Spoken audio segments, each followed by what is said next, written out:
The Xbox One and Windows 10 exclusive Cuphead is a run-and-gun platformer with a visual design that takes us back to the days of Technicolor. The game looks the part of the Looney Tunes and Disney cartoons from the early 1900s that it draws inspiration from. This artistic choice is what generated quite a bit of buzz about Studio MDHR's debut release, though make no mistake about it, Cuphead isn't a run-of-the-mill platformer or run-and-gun title. Inside this beautiful exterior is a dark and difficult game that will test the mettle of even the most experienced players in the genre. After wandering a little too far away from home, brothers Cuphead and Mugman ended up in the seedy part of the Inkwell Isle. Entering the Devil's Casino, the brothers find themselves at a craps table and on a winning streak. The devil himself offers the two a deal that they can't refuse. Win just one more roll and they'll get all of his cash. Lose, and they lose their souls. Of course, the two lose the game, but they strike a bargain with him to work as debt collectors.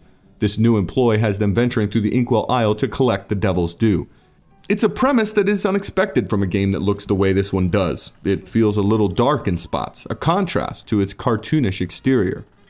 Story is not a huge part of the game, however. Cuphead is designed with an overworld map that features numerous landmarks that can contain a few different types of levels. Some are just boss fights, some are run-and-gun platforming, there are flying levels, and there are some NPCs scattered around each world to give it some flavor. MDHR does draw from some of the very best in terms of their design and progression in Cuphead.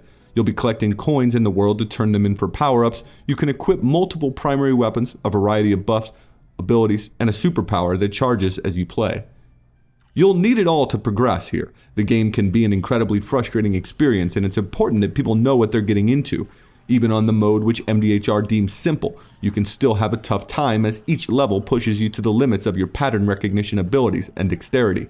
The feeling that I got from the game is the same one that I got from the early Souls games. You really have to learn the patterns and different forms that each enemy or stage can take on. That said, there's a lot of trial and error in Cuphead.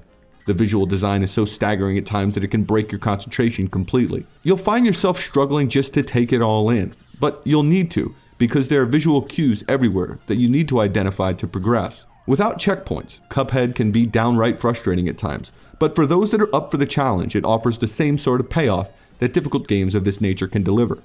It's chock full of aha moments, and finally winning that battle that you've taken so much time to master is as much a relief as it is a triumph. Enemies and environmental hazards are everywhere in Cuphead, and you'll really need to get a firm grip on the game's controls for success. While it's not quite a Mega Man type title in that different weapons will allow for easier progression, trying different ones for different battles can certainly make things less strenuous. The game's parry system is probably the hardest thing to master, but plays a major role throughout the game. Anything colored in pink can be parried, which allows for a little boost to your power meter if successful. Other than that, you'll be shooting your way around the three main regions of the game. There are a wide variety of environments within the levels of each world. I don't think MDHR reused any assets in terms of enemy types for these levels. Each one feels like a handcrafted, finely tuned piece of playable art that is designed to put you to the test in some of the most creative settings we've seen for the genre. You'll encounter genies, giant robots, the devil himself if you can make it that far. It's all accompanied by a great soundtrack that really rounds out the presentation aspects for this game.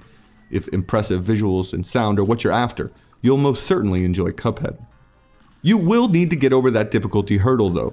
There is a simple mode that allows for a little less taxing experience, but it's still no cakewalk.